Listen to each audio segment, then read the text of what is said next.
Corona আতঙ্ক কাটিয়ে 2 বছর পর আবার শহরে অনুষ্ঠিত হতে চলেছে tata still Kolkata 25K marathon. আগামী 18 ডিসেম্বর কলকাতায় শীতের সকালে প্রায় 15,000 মানুষ দৌড়বেন কলকাতার রাজপথে।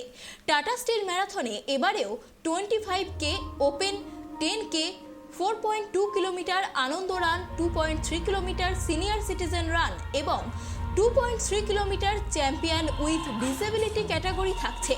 25K এবং 10K বিভাগে মহিলারাও অংশ নিতে পারবেন। অলিম্পিক্স, কমনওয়েলথ গেম, এশিয়ান গেমসে অংশ নেওয়া দেশ বিদেশের নামকরা অ্যাথলিটরা অংশ নেবেন কলকাতা 25K। এবারে ম্যারাথনের স্লোগান নতুন জোশ নতুন রান। 25 সেপ্টেম্বর থেকে 30 নভেম্বর পর্যন্ত অনলাইনে এই ম্যারাথনে নাম নথিভুক্ত করা যাবে। শনিবার মধ্য কলকাতার এক হোটেলে টাটা স্টিল কলকাতা 25K এর জার্সি এবং থিম সং প্রকাশ অনুষ্ঠানে উপস্থিত ছিলেন কলকাতা পুরসভার মেয়র পরিষদ দেবাশিস কুমার, প্রাক্তন অলিম্পিয়ান তথা জাতীয় শুটিং দলের বর্তমান কোচ জয়দীপ কর্মকার, বাংলাদেশের ডেপুটি হাই কমিশনার আন্দালির ইলিয়াস সহ আরও অন্যান্য বিশিষ্ট ব্যক্তিরা। SK 25K 2020 is the 7th edition. 18 December is the main race. We have launched today.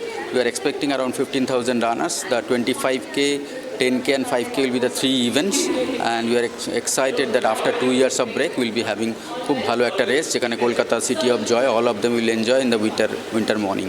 রুটটা 25 কিলোমিটার, যা মানে রেড রোড থেকে শুরু হয়ে আবার রেড রোডে রিটার্ন করবে 25 কিলোমিটার। স্টার্ট অ্যান্ড ফিনিশ একই জায়গায় এবং এতে ইন্টারন্যাশনাল রানার, ন্যাশনাল রানার সবাই ক্যাটেগরি অনুযায়ী পার্টিসিপেট করছে। ইন্টারন্যাশনাল রানাররা আসছেন, অলিম্পিক রানাররা আসছেন, প্লাস ব্র্যান্ড অ্যাম্বাসেডার থাকবেন, অনেকেই থাকবেন আর কি। ইন্ডিয়ান স্পোর্টস পার্সন তো সবাই থাকবেন আর কি, যারা যারা কলকাতায় অ্যাভেলেবেল তারা সব।